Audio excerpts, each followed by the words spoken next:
Suon dili ni ato Nuloy anak Ato ta sa langit Naarantang puyan Diin wala na'y kasakit Nga atong matagantag Dito ta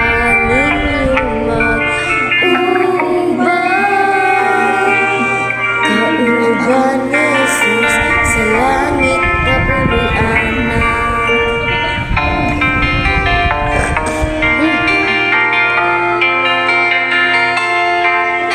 Ikaw na higugma dinhi sa kalibutan.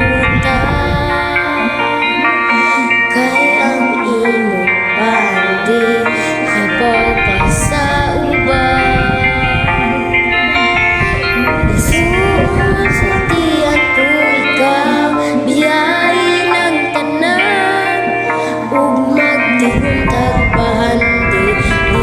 Sa